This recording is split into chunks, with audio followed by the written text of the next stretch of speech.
아멘. 할렐루야. 오늘 금요기도에 나오신 여러분을 주님의 이름으로 환영하고 축복합니다. 오늘 우리는요 최첨단 과학의 놀라운 발전을 보면서 우리가 살아갑니다. 세상이 앞으로 더 어떻게 발전할까? 우리가 상상하는 것들이 현실로 나타나는 것을 우리가 보면서 깜짝 놀라게 됩니다. 인간의 한계는 어디까지인가? 어떤 세상이 펼쳐질까? 이런 생각을 하게 됩니다. 그런데 다른 한편으로는 지구 한쪽에서는 아주 원초적인 일들이 벌어져요. 서로 죽이고 불태우고 하는 일들이 벌어집니다. 한쪽에서는 전쟁 때문에 많은 사람들이, 젊은이들이 수십만 명이 죽어가고 또 학살을 피해서 필사의 탈출국을 벌입니다. 아프리카 한쪽에서는요 300만이나 되는 사람들이 피난을 가고 난민이 되어서 살아갑니다. 이것이 오늘 우리가 살아가고 있는 이 동시대에 이 지구상에서 벌어지는 일들입니다. 우리 인간은요 모든 것을 다 할 수 있는 것처럼 생각할 때가 많이 있습니다. 그런데 한편으로는 우리 인간의 가장 기본적인 원초적인 것조차 통제하지 못하고 해결하지 못하는 존재로 우리가 살아가요. 우리 스스로는 모든 것을 할 수 있는 것처럼 여기지만은 자연의 재해 앞에 아주 무기력하고 아무것도 할 수 없는 존재가 바로 우리 인간이라는 것을 뼈저리게 느끼면서 살아갑니다. 우리 인간이 어떤 존재인지를 아주 적나라하게 보여주는 성경이 욥기서입니다. 우리 인간이 얼마나 뛰어난 존재인지, 우리가 얼마나 정의로운지, 우리가 얼마나 의로운지를 나타내려고 하지만은 우리가 하나님 앞에서 아주 보잘것없는 존재, 얼마나 무기력한 존재인지 우리 실체를 드러내는 말씀이 욥기서입니다. 오늘 말씀을 통해서 하나님 앞에서 우리가 우리 자신이 어떤 존재인지를 다시 한번 깨닫고 우리가 하나님 앞에 무엇을 구해야 되는지 그것을 함께 깨닫고 기도하는 오늘 이 밤 되기를 소원합니다. 1장에 보면은 욥이 어떤 사람인지를 말씀을 해요. 욥이라는 사람은요 하나님 앞에서 흠이 없는 사람, 정직한 사람, 그리고 하나님을 경외하는 사람이라고 말씀합니다. 그런데 갑자기 장면이 천상으로 바뀌면서 사탄과 하나님과의 대화의 내용이 나와요. 그러면서 하나님께서 욥을 이는 참으로 의로운 자다라고 하니까 사탄이 이의를 제기합니다. 뭐라고 하는 거죠? 그가 순종하는 이유는 하나님께서 그에게 복을 주셨기 때문에 그가 순종하는 겁니다 라고 하는 겁니다. 그러니까 욥이 지금 하나님 앞에서 정직하게 살아가고 의롭게 살아가는 그 이유가 하나님께 보상받기 위해서라는 거예요. 하나님께 더 많은 복을 차지하기 위해서 그가 의롭게 사는 거지, 만약에 그를 시험해 보면은 그에게 고통을 가하면은 그도 돌아설 거라는 겁니다. 그래서 이 일로 인해서 욥은 우리가 아는 것처럼 엄청난 고난을 당합니다. 10명이나 되는 자식을 하루아침에 잃어버리고 자기의 소유물들을 다 잃어버립니다. 그리고 자신의 몸마저도 병이 들어요. 그리고 사랑하는 아내조차도 하나님을 저주하고 죽어버리라고 남편에게 그렇게 말하고 떠나버립니다. 그때 그의 친구들이 찾아오죠. 대만 사람 엘리바스, 수아 사람 빌닷, 나마 사람 소발, 이 친구들이 찾아와서 아무 말도 안 하고 그가 당한 이 비참한 일들을 보면서 할 말을 잃은 거죠. 사실 무슨 말을 하겠습니까? 그런 욥과 함께 일주일 동안을 아무 말도 안 하고 그냥 같이만 있었어요. 그리고 나서 이제 입을 열어서 대화를 하기 시작합니다. 그게 이제 3장부터 28장까지의 말씀이에요. 이들이 계속 대화를 하는데 논쟁으로 들어가요. 어떤 논쟁을 하죠? 하나님 정말 공의로우신 분이냐 이겁니다. 그리고 하나님이 공의로 이 우주를 다스리고 있느냐? 그러면은 욥이 당하는 고난은 어떻게 설명할 거냐? 라는 걸 가지고 계속 얘기를 합니다. 욥에게 권면하고 욥에게 책망하는 이 친구들이 가지고 있는 전제가 있었어요. 그건 뭐냐면은 하나님은 반드시 모든 것을 다 공의롭게 하신다는 겁니다. 만약에 인간이 지혜롭고 선하면은 하나님께서 공의롭게 인간에게 성공과 보상을 주신다는 거예요. 이게 공의죠. 네? 근데 만약에 인간이 어리석은 죄 가운데 빠지고 하나님 앞에 불순종하면 어떻게 되죠? 공의로운 하나님이라면 재앙을 내리셔야죠. 벌을 내리셔야 된다는 거예요. 이게 친구들이 생각하는 공의로우신 하나님입니다. 그러면 이 친구들이 가진 논리는 뭐죠? 욥이 지금 고통당하고 고난당하는 걸 보니까 공의로우신 하나님께서 이유가 있으니까는 이렇게 하신다는 거예요. 무슨 이유죠? 죄를 지었으니까 하나님이 이렇게 욥에게 고난을 주신다는 겁니다. 왜요? 하나님은 공의로우신 분이니까. 욥의 친구들이 이 욥이 당하고 있는 고난의 이유가 바로 욥의 죄 때문이라는 거예요. 분명히 이유가 있을 거다. 하나님이 괜히 이렇게 욥에게 고난을 줄 리는 없다라는 겁니다. 근데 욥이 계속해서 항변하는 건 뭐죠? 나는 무죄라는 거예요. 난 죄가 없다는 겁니다. 나는 죄를 짓지 않았다. 여러분, 욥의 주장대로 본다면은 고난은 하나님께서 내리신 벌이 아니에요. 죄가 없는데 왜 하나님이 벌을 내리시겠습니까? 왜 이런 고난을 주겠어요? 앞서 보았던 것처럼 하나님은요, 욥을 정직한 자, 의로운 자, 흠이 없는 자로 여기셨어요. 근데 왜 그에게 고난을 주십니까? 근데 그럼에도 불구하고 왜 이 욥에게 고난이 찾아올까? 욥은 자기 스스로 이렇게 결론을 내립니다. 하나님은 공의로 세상을 다스리는 게 아니다. 하나님은 불의하신 분이다. 이 말을 들은 자기가 답답하니까 이런 얘기를 하는 거예요. 이 말을 들은 친구들이 뭐라고 하죠? 하나님은 공의로우신 분이다. 하나님은 언제나 공의로 이 세상을 다스리는 분이다. 거기에는 예외가 없다라고 말하는 겁니다. 그래서 욥의 친구들이 내린 결론은 공의로우신 하나님께서 이 욥에게 재앙을 내리신다는 거예요. 욥이 지은 죄가 있기 때문에 하나님께서는 고난 주신다는 겁니다.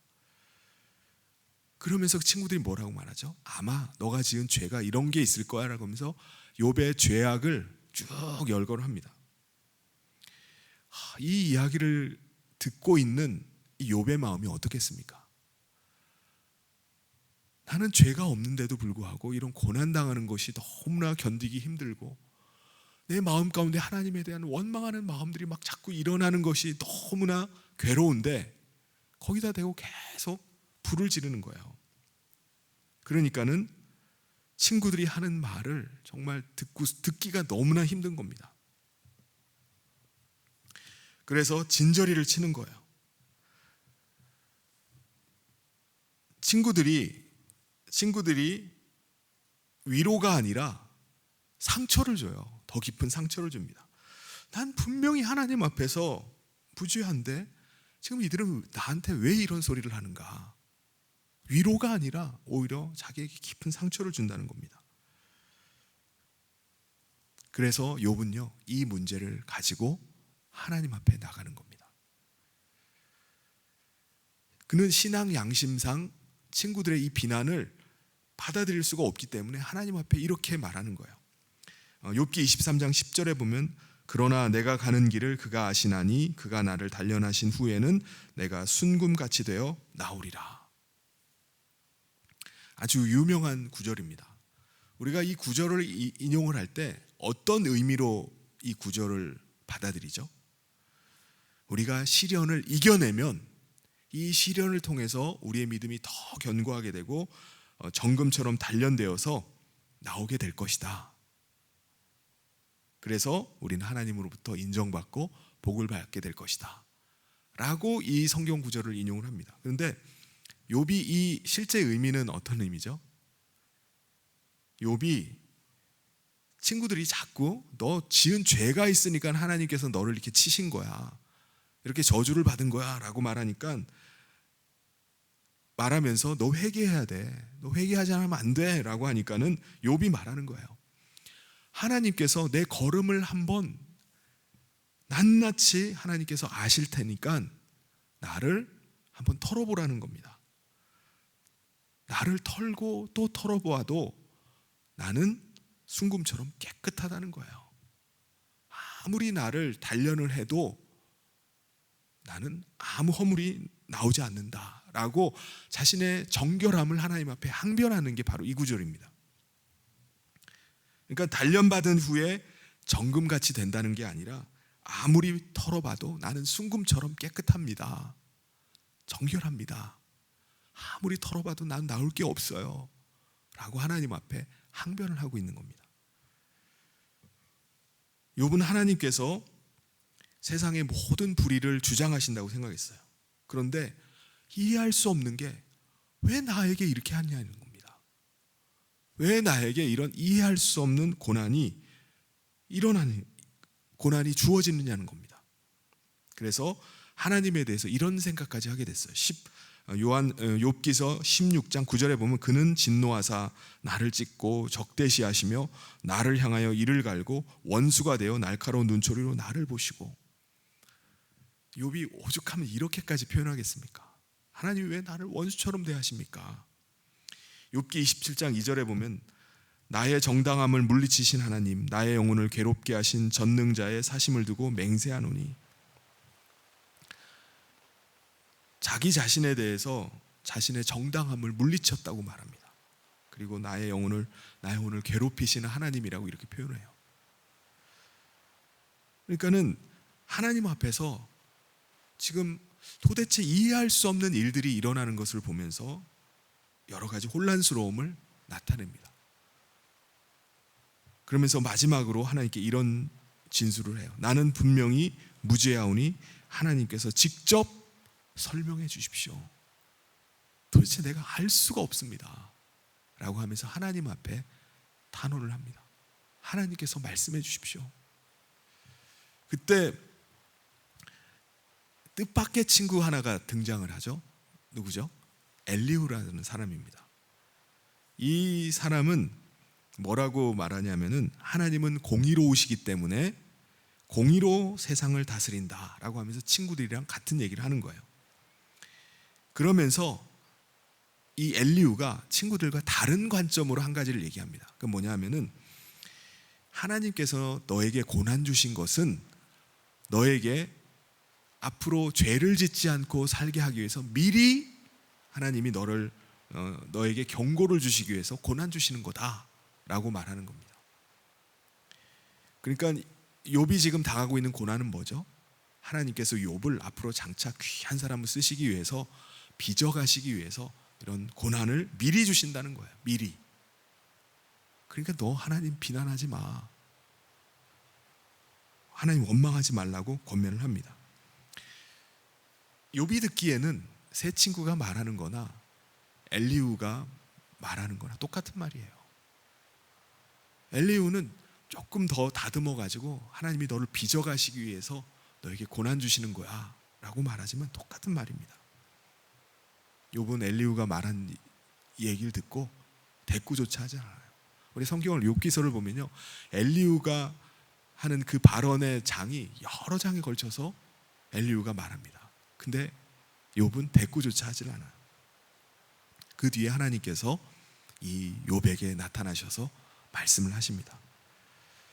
하나님께서 욥에게 가상 우주 체험을 하시는 것처럼 그에게 많은 것들을 보여주시면서 그에게 질문을 하세요. 뭐라고 말씀하시죠? 많은 것들을 보여주시면서 너가 이 땅에 기초를 놓을 때 너는 어디 있었느냐? 그러니까 내가 이 천지 만물을 지을 때 너는 어디 있었느냐라고 말씀을 하시는 겁니다. 하나님께서 모든 날씨, 이 땅에 있는 모든 이 만물을 날씨조차도 주관하는데 너는 그렇게 해본 적이 있느냐? 그러니까 하나님은 욥이 상상하지도 못했던 일들을 하나님은 통치하시고 다스리고 계셨던 거예요. 그걸 말씀하시는 겁니다. 그러면서 또 쭉 얘기를 해요. 산양이 들판에 살고 있는 산양이 풀을 뜯어먹잖아요. 어떤 산양들은 높은 가파른 절벽에서 풀을 뜯어먹고 살아요. 야, 저거 떨어지면 어떡하나. 근데 거기에 난 풀들을 뜯어먹으며 살아가요. 저 산양들이 저 산꼭대기 절벽에 붙어있는 그 풀을 뜯으면서 살고도록 하는 그 습관을 준 게 누구냐? 짐승들이 새끼를 낳을 때 자기들이 알아서 출산을 하고 알아서 새끼들을 쳐요. 그렇게 할 수 있는 게 누구냐? 사자와 들나귀들이 풀을 뜯어먹기도 하고 짐승을 잡아먹기도 하는 그 모든 것들을 누가 한 것이냐? 하나하나 다 말씀을 하십니다. 뭘 말씀하시려는 거죠? 욥은 자기 자신이 하나님을 다 이해하고 다 알 수 있다고 생각했어요. 그런데 이 우주 공간, 이 지구상에 일어나는 그 작은 하나조차도 다 볼 수가 없는 거예요. 근데 하나님께서는 그 세세한 것들까지도 산속에 절벽에 살고 있는 양이 풀을 뜯어먹는 것조차, 들판에서 짐승들이 서로 먹고 먹히는 그런 가운데 있는 것조차도 하나님의 통치하심과 다스림 하에 있다는 거예요. 그런데 그런 것조차도 전혀 알 수가 없고 관여할 수도 없는 이 욥이 하나님을 어떻게 판단한다는 겁니까? 그러니까 욥은 자기가 마치 하나님을 다 알아가지고 하나님 왜 이러십니까? 라고 하나님 앞에 말하지만은 사실은 욥이 아는 것이 없는 거예요. 자기가 가진 제한적인 그 지식 가지고 하나님을 판단하려고 하고 있는 것입니다. 그러니까 이 모든 우주를 다 감찰하시고 통치하시고 다스리시는 그 하나님 앞에 욥이 자기가 가진 그 제한적인 그 작은 지식 가지고 하나님을 비난할 수 있나요? 판단할 수 있습니까? 없습니다. 그걸 하나님께서 욥에게 말씀하시는 거예요. 그러면서 욥에게 물으십니다. 너가 이 세상의 소소한 것들까지도 너가 다 관리를 해보았느냐? 너와 친구들이 말하는 그 공의의 원칙을 가지고 한번 다스려 보았느냐? 다스릴 수 있겠느냐? 라고 물으십니다. 만약에 자기들이 생각하는 공의를 가지고 이 세상을 다스리면 어떻게 될까요? 나만 하는 게 있을까요? 사람들 중에 살아남을 사람이 있을까요? 없을 겁니다. 악을 저지른 인간들마다 계속 응징을 하면은 살아남을 사람이 어디 있겠습니까? 근데 욥과 그 친구들은 이 악과 불의로 가득한 이 세상을 자신들이 가지고 있는 공의로 다스릴 수 있다고 생각하는 거예요. 하나님 왜 이 땅을 공의로 다스리지 않습니까? 라고 하면서 항의를 하는 겁니다. 욥과 그의 친구들이 가지고 있는 생각하는 그 공의를 가지고 흑백 논리를 가지고 이 세상을 하나님처럼 이 세상을 통치할 수가 없습니다. 그래서 9절에 뭐라고 말해서 내가 하나님처럼 능력이 있느냐? 하나님처럼 천둥 소리를 내겠느냐? 하나님이 물으시는 거예요. 너가 나처럼 다스릴 수 있니? 너가 그렇게 공의라고 주장하는 것 가지고 그 관점 가지고 이 세상을 통치할 수 있느냐? 이 우주 만물을 다스릴 수 있느냐? 천둥 소리라도 너가 낼 수 있느냐? 라고 말씀하는 겁니다. 욥 자신을 봐도 그래요. 욥이 자기가 아무리 의롭다라고 주장한다 할지라도 하나님 앞에서 얼마나 의롭겠습니까? 그러니까 욥이 지금 하나님 자기가 주장하는 대로 하나님이 그를 다스렸다면은 그는 살아남을 수 없었을 겁니다. 그러니까 하나님께서 베푸신 은혜로 사는 게 욥이에요. 그런데 욥은 그 은혜로 자기가 살고 있음에도 불구하고 하나님 앞에서 하나님 어떻게 나한테 이럴 수 있습니까? 라고 하나님을 판단하고 하나님 원망을 하고 있는 겁니다. 하나님의 놀라운 은혜로 살고 있는 존재임에도 불구하고 하나님은 불의하셔. 하나님은 공의가 없으셔. 공의가 있으시다면 나에게 어떻게 이렇게 할 수가 있어? 라고 주장을 펼치는 겁니다. 근데 하나님은 욥에게 물으시는 거예요. 너가 나와 같이 통치할 수 있느냐? 나와 같은 능력이 있느냐? 너 스스로 너의 힘 가지고 너 자신을 구원할 수 있느냐? 라고 물으십니다. 여러분, 우리가 어떤 존재입니까? 우리가 아무리 뛰어나다 할지라도, 아무리 의롭다 할지라도 우리 스스로는요, 하나님의 도우심이 아니면은, 하나님의 은혜가 아니면은 우리 자신을 구원할 수도 없고 하루라도 서 있을 수가 없는 것이 우리 자신인 줄 믿습니다. 그러니까 하나님 앞에서 우리 자신이 의롭다라고 주장하고 능력이 있다라고, 하나님의 도움이 뭐가 필요합니까? 라고 하지만은 우리 하나님 앞에서 할 수 있는 일이 아무것도 없는 존재예요. 하나님의 일방적인 은혜와 그 사랑 가운데 사는 존재가 바로 저와 여러분인 줄 믿습니다. 근데 우리는 어떻게 하는 거죠? 조금만 어려움이 오면 공의로우신 하나님이라면서요, 왜 내게 이런 일을 행하시는 겁니까? 시련이 조금만 닥쳐도 왜 하나님 내게 은혜를 베푸지 않는 겁니까? 왜 내게 이런 고난을 베푸십니까? 라고 우리 스스로 하나님 앞에 불평하고 원망을 쏟아냅니다. 우리가 자기 중심적으로, 내 중심적으로 생각할 때 하나님 앞에 이런 원망을 쏟아놓을 수 있어요. 내 판단대로, 내 생각대로 하나님을 재단하는 거예요. 근데 우리가 얼마나 큰 은혜를 받은 존재인지 내 자신을 알고 있다면, 아는 사람이라면 우리가 할 수 있는 게 뭐겠습니까? 감사밖에 없을 거예요. 그렇지 않나요? 오늘 내게 주어진 것들이 하나하나가 다 감사할 수밖에 없는 거예요. 우리는 하나님 앞에 이거는 왜 이렇게 합니까? 왜 이거는 응답해 주지 않나요? 라고 하나님 앞에 원망을 쏟아내지만, 우리 자신의 존재를 아는 사람이라면 내게 주어진 하나하나가 다 감사할 수밖에 없는 것일 겁니다. 시련이 있고 고난이 있다 할지라도 그것이 하나님을 향한 원망이 아니라, 불평이 아니라 그것이 내게 베푸신 은혜임을 우리가 깨닫게 될 것입니다. 우리가 어떻게 하나님 앞에 원망을 쏟고 불평을 늘어놓겠습니까? 내 작은 제한된 지식 가지고, 내 판단 가지고 어떻게 하나님을 판단하고 어떻게 하나님 앞에 원망을 쏟아내겠습니까?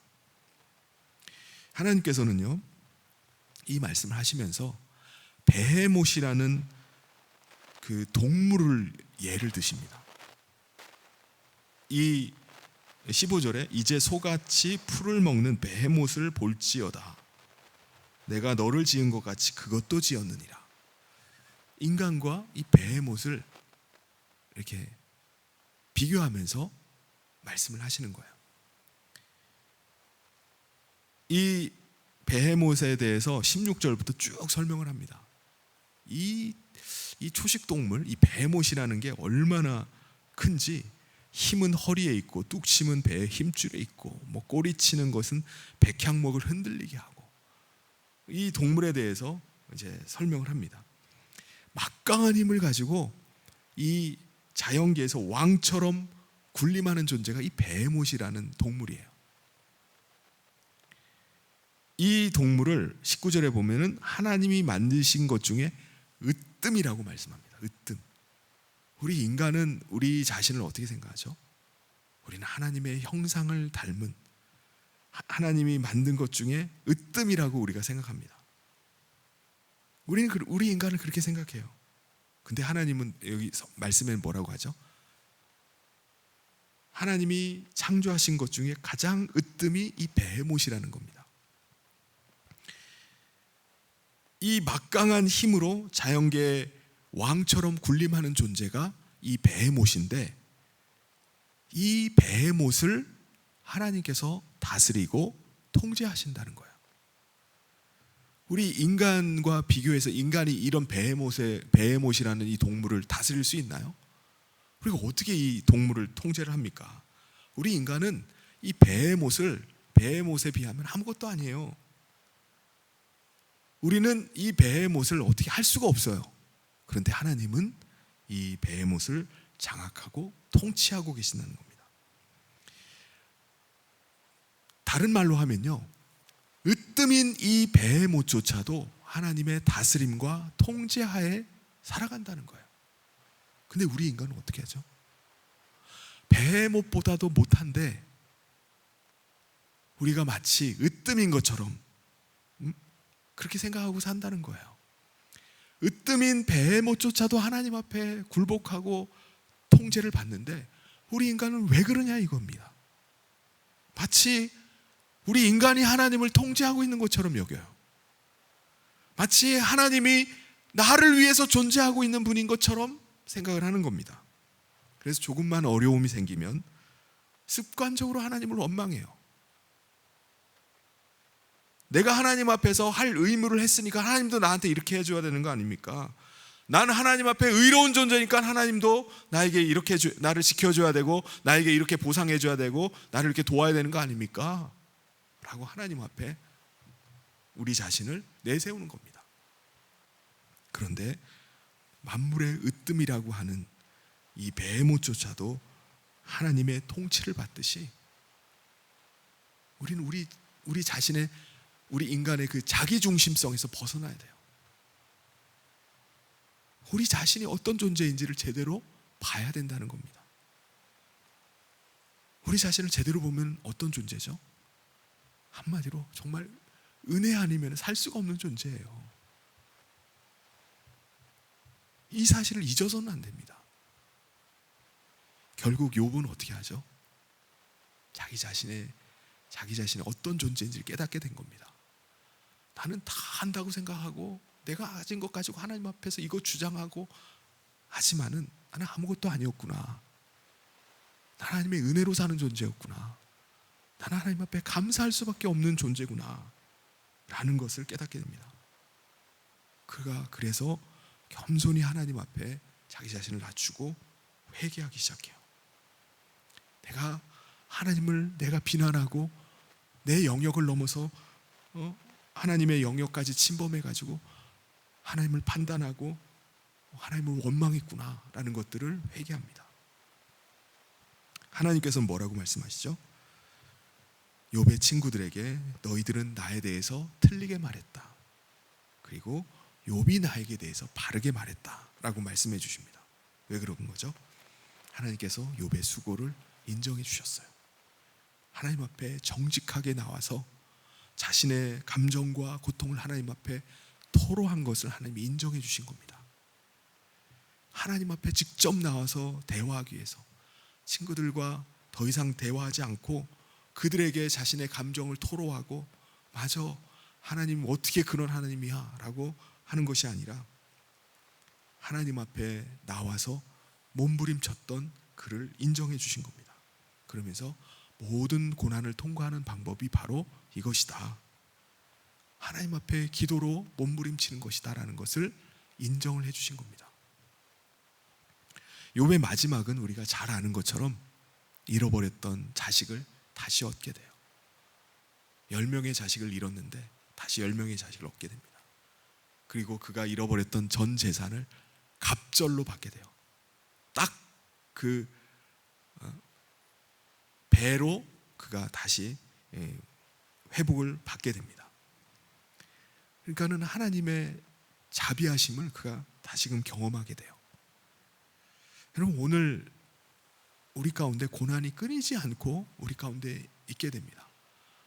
하나님의 은혜로 내가 사는구나 하다가도 또 문제가 우리 가운데 오게 되고 또 시련 가운데 우리가 들어가게 될 때가 많이 있습니다. 우리는 도대체 왜 이런 일이 나에게 일어나느냐라는 그 원인을 가지고 그 원인을 찾으려고 하는 것이 아니라 하나님이 오늘도 나를 다스리고 통치하고 있다는 이 사실들을 우리가 기억을 해야 됩니다. 나는 하나님의 그 지혜와 하나님의 다스림 가운데 있다 라고 믿고 그 하나님을 신뢰할 수 있어야 됩니다. 하나님 앞에 하나님의 지혜를 우리가 도전하고 판단하는 것이 아니라 정직하게 내 자신의 고통과 내 자신의 슬픔을 가지고 하나님 앞에 나가는 거예요. 그리고 하나님의 돌보심과 선한 뜻 앞에 내 자신이 있도록 하는 겁니다. 사랑하는 성도 여러분,